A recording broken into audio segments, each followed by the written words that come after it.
Before starting your installation, there's a few things you want to get sorted first. Clear your area of any plants or debris, then prepare a suitable base for your shed. For this video, we're using a pressure-treated wooden framework to protect the shed from damp and insects. We would always recommend installing on a dry day with a minimum of 2 people.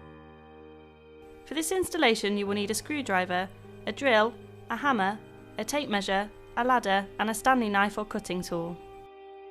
Start off by removing the transport blocks from each of the panels. They're nailed in, so give them a good knock with a hammer. Then place your floor panels over the base, making sure the bearers line up with the supports. Screw diagonally through each floor section into the framing of the other to join the 2 panels. We're fitting the doors first so that you can make sure that the hinges are level. Lay out your door gable flat on the ground and place the doors within the opening. Line them up flush with the frame and place the hinges at the top and the bottom so they line up with the framing nails. Make sure to pre-drill all screw holes throughout this installation. It can take time but will prevent unnecessary damage to the timber. Secure the hinges in place using 30mm screws and repeat for all 4. Start the main body of the installation with the rear gable and one of the sides to form an L-shaped join. Make sure the framing pieces are firmly together and flat on the floor. Secure the panels at the top, middle and bottom of the framing with screws, and repeat this for the opposite side. Attach the other side panel in the exact same method. You can now secure the door gable in the same way too, screwing at the top, middle and bottom of each side into the framing. With all the walls up, it's time to work on the roof. Place the ridge bars together and align the plate over the joint. Pre-drill for each of the holes and then screw through into the timber on all 3 sides. Place an L bracket at each end of the bar and secure with screws. Align this with the top of the apex and screw in place into the vertical framing. Secure a truss bar at equal intervals between the ridge bar and the walls with screws. Place a truss block beneath the bar to support it and secure into the panel framing. Screw down through the truss bar into the block to hold it in position. Repeat this for all 6 bars, making sure they are an equal distance between the panel frame.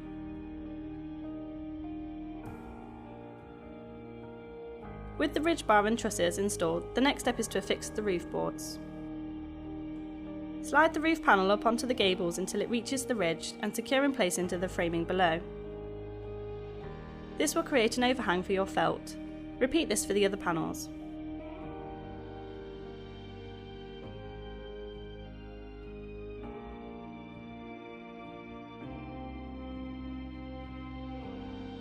Place an eave support block between the 2 trusses and secure with screws. Repeat this for all 3 blocks. Slide an eaves frame under the edge of the roof board, making sure that it is flush at the end and sides. Secure the frames along the edge through the roof board and repeat on both sides of the shed. Now that the roof is on, you want to secure the framing of your building down to the floor to prevent any movement. Pre-drill and screw down into the framing at equal intervals using 50mm screws.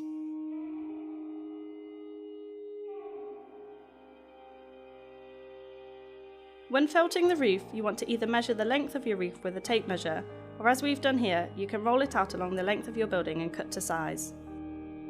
Use a Stanley knife or cutting tool to cut the felt for a nice clean finish.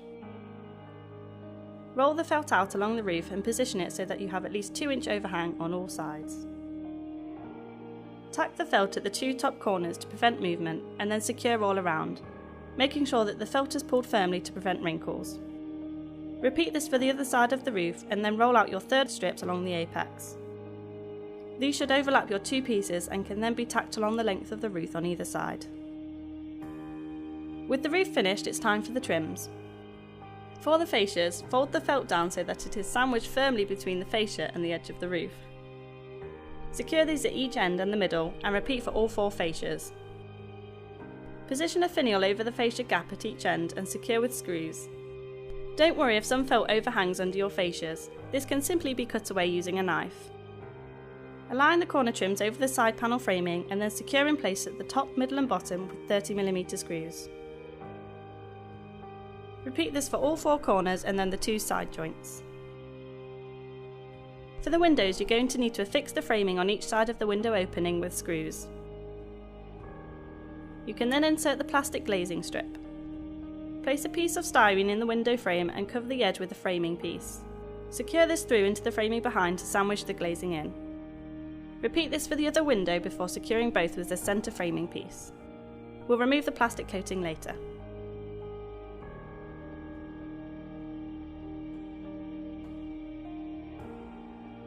Place the door blocks at the top, middle and bottom of one door, with another at the middle of the opposite door.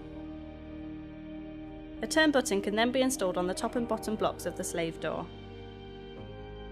The internal door beading needs to be installed just on the inside of the door frame. Secure this at the top, middle and bottom on each side of the door.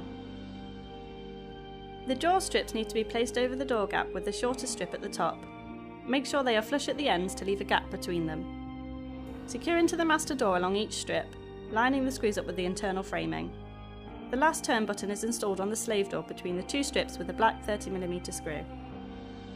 To remove the window covering, score around the edge of the window framing with a sharp knife, on both of the inside and outside of the window glazing. You should then be able to peel the protective plastic off the window.